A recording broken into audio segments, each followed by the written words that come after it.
And it says, now it is true that I am a close relative, Boaz says.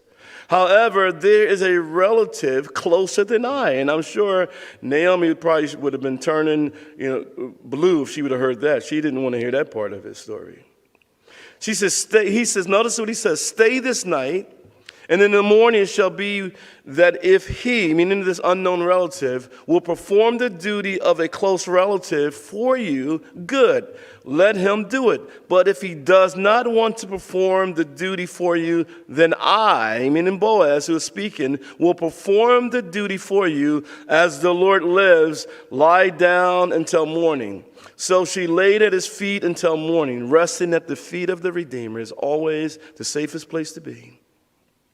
And she rose before one could recognize another.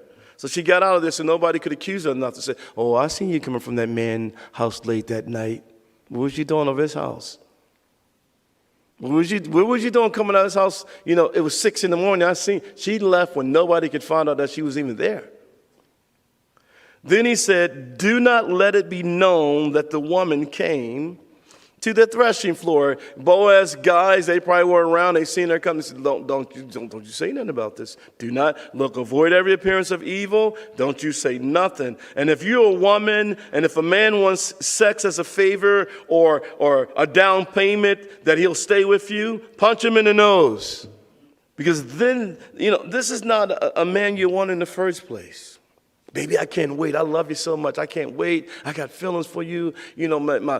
I just can't wait. I just can't. That ain't the man you want. Because if he can't wait for you, if anything happened to you and you can't perform the way he think you can, he can't wait for that neither. And he'll go out and get somebody else. It says also, he said, bring the shawl that is on you and hold it. Notice, look at Boaz. And when she held it, he measured 6 ephahs of barley. Now, this would have been close to 60 pounds of barley. Now, this woman must be strong or fit. And laid it on her. Then she went into the city. When she came to her mother-in-law, she said, is that you, my daughter? This is what Naomi said because it was still dark. Then she told her all that the man had done for her, and she said, these 6 ephahs of barley, he, meaning Boaz, gave me.